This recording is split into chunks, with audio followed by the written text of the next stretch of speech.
Good morning from the Yarn Closet in Tucson, Arizona. This is Laura.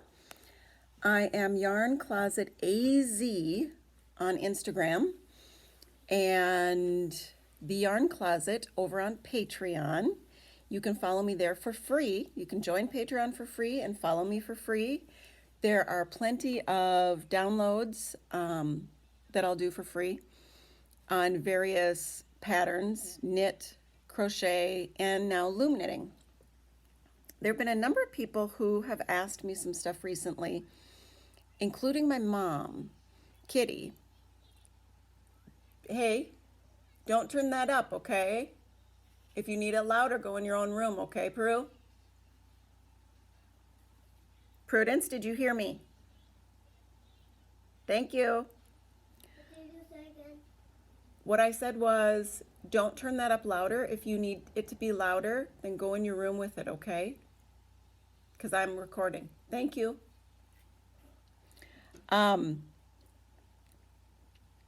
So I was diagnosed in stages as far as being legally blind. I'm legally blind. This one doesn't work. This one works a little bit. What can I see? If you shut your left eye and then you look through a straw, that's what I can see. I also have ocular albinism, so my retinas don't have pigment, which means more light causes things to get more blurry for me, causes me to have more migraines and headaches.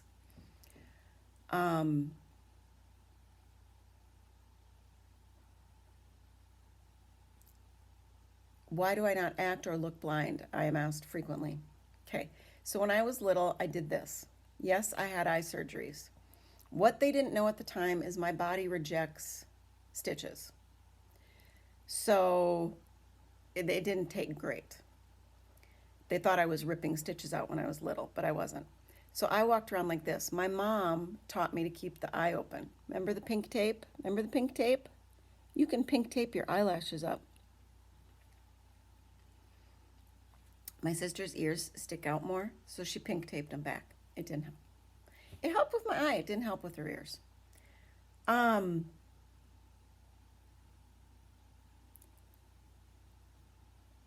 So I didn't have services when I was little. My mom didn't fully understand how much this one really didn't work. So she would patch this eye one day and then this eye the next day throughout grade school. If this eye is patched, the one I can actually see out of and read from, I can still tell where a window is or where light is coming from. I can see movement. I can see colors. I can't necessarily read at all or tell what I'm looking at. So I had to figure out how to function during the time, I think it was a year or two that she did that, because I'd get in trouble for walking into people, for bumping into the wall. They thought I was being like a class clown. They didn't know. Almost 50 years ago. Good gravy. The world was so different. So you know that I just said that I'm old. I'm embracing my oldness. I love it. And I learned to loom knit when I was a kid. I believe my grandma had a loom with nails in it. I had a neighbor who had a loom later on. And one of the things for us now as grown-ups and older people, when I ran a group about 10 years ago for people with vision loss in a nursing home, it was frequently something I did for the people who were once crocheters or knitters, taught them how to loom knit. Because it can be as easy or as complicated as you want to make it, okay? So if you have done yarn all your life and now you're older and because of arthritis, because of your vision, you can't knit or crochet anymore, you can wrap yarn around pegs. When I say wrap, I just mean wrap. How do I do this? Wrap, wrap. And you can feel that you're getting the next peg, you're getting the next peg, you're getting the next peg. Then the most basic thing to do is just to take the bottom one, lift it over the top one, and off the peg. That is the most basic thing to do. someone who's had to give up their yarn for many years and then finds these, they're thrilled. These come in different styles and different sizes. You can make, from the simplest small loom, you can make a tube scarf and then finish off the edges. Instead of sewing them together, just tie them together with fringe, which most older people can do even though they've given it up due to eyesight or hands. You can also get these hooks that are big and ergonomic handles. So if you can't grip something small, you can grip the bigger ergonomic handle. So you can make tube scarves, that's really easy. You can make tube slippers, so you're not doing anything with a heel. That's really easy. You can get a circle that's big enough to make a hat for a child or a grown-up, and that can be very easy as well. And satisfying, because you can make something that somebody's actually going to use. And isn't that why we all do this? We don't just do it to touch the yarn. We don't just do it because we like the colors. We want to give to other people. We want to be useful and help. So this is a way that as people age, you can get them back involved with the hobbies that they loved. And it really does do something to our self-esteem, our joy, everything. So I'm going to do, since I was going to be teaching my mom, we decided to video it, to podcast it. The trick there is trying to figure out how we can get a chunk of time undisturbed to do this. I'm hoping we'll be recording next week and be able to get something posted in the next week to 10 days. There will be specific podcasts that I'm going to do individually, going over some of the patterns, because I used to be Looming Laura. I used to have a website.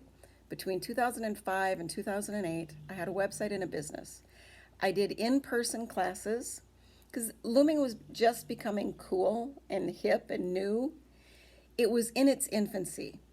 People didn't know quite how to use these to make something that looked just like knitting, because a lot of people who were choosing to do these weren't knitters. Okay?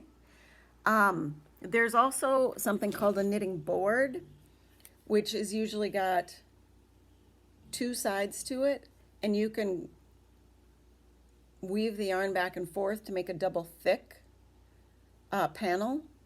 People do this who want to mimic more crochet. Sometimes people use the boards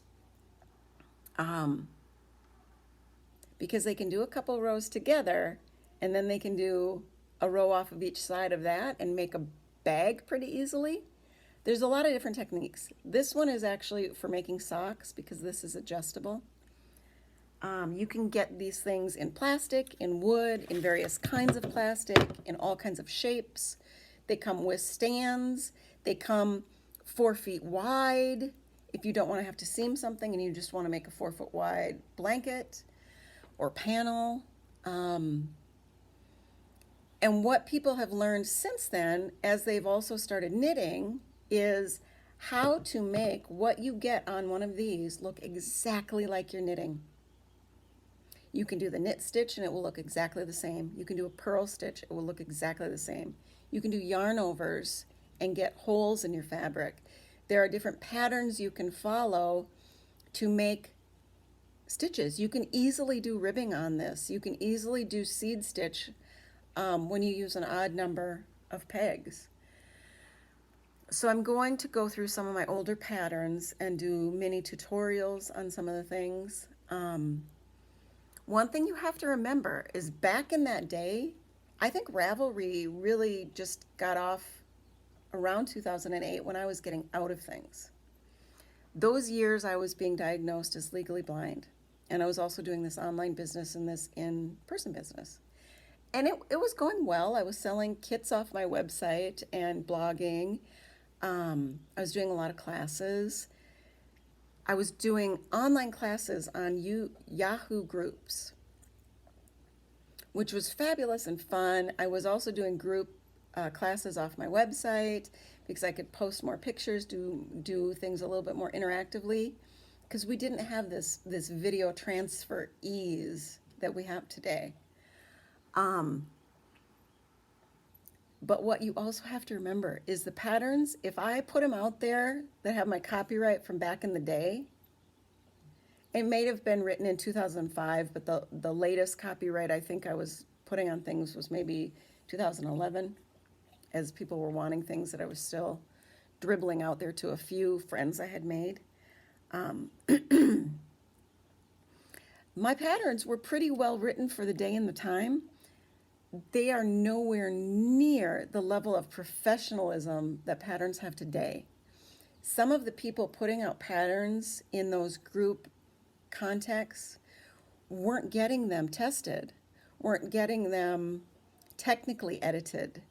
So it was very basic. I mean, you have to remember that we're talking about 15 years ago. There's been a huge explosion in that time, and any Joe Blow can do something that is very, very professional now through all of our technology. So laugh about it, have fun with it, ask questions. And some of them, as time permits, I may upgrade, I may not. As I'm digging back through my my content, I'm realizing, holy smokes, I really did have a business those years. I had so much stuff out there. And sadly, nobody really knew about trolling or bullying online at that point. And there was another woman who was also in the online business, and she attacked everything I did. And there came a point after dealing with it for a few years, I just couldn't handle it anymore. So I gave up all of the online stuff because I was emotionally exhausted by all the stuff I was going through and being diagnosed. And so I continued to do some things in person for a few more years, and with some of the contacts I'd made. But that is also one of the reasons why a few months ago, when I was just shot with some of the commentary on here, that I scaled back briefly, but wasn't going to give up. Because I am old enough to look back and learn lessons from things I have done in the past and mistakes I feel I have made. I am not going to let people bully me anymore. I'm trying to teach my kids to not allow themselves to be bullied. And sometimes that's choosing to take yourself out of a situation, but also sometimes it's choosing to just modify things and stand your ground. I think most of the time we can wait out those bullies. So I hope you enjoy what's coming, and the free downloads are going to be all through Patreon, so go over there to find them. If you want something specifically you might see on Instagram, private message me or send me an email at TheYarnCloset@yahoo.com. Like I said, these are free. You can support me and the podcast on Patreon with monthly donations or support, or one time. One time is an option. You just have to get in there enough to find it. Or I have PayPal at TheYarnCloset@yahoo.com.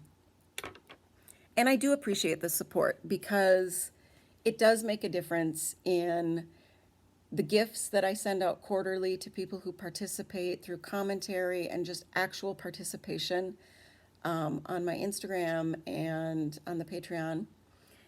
And it does make a difference in me prioritizing this time to do this. So you really don't know, especially with what's going on in my life right now, how much it is appreciated. But because some people are going to ask, I don't have a lot of the things that I loom knit before, but I have a few, so I'm going to show a couple. This is a teddy bear I made my soon-to-be 12-year-old son when I was pregnant. This is all made on the looms. and like the arms are stitched together, but the head and the body was all made in one piece, and then based on the stuffing and gathering, and then on another loom I did these and stitched them in. But it, you know, it stood up, and it's very lovely and wonderful, and you could put eyes on it and do more. But because I gave it to a baby, I didn't want to.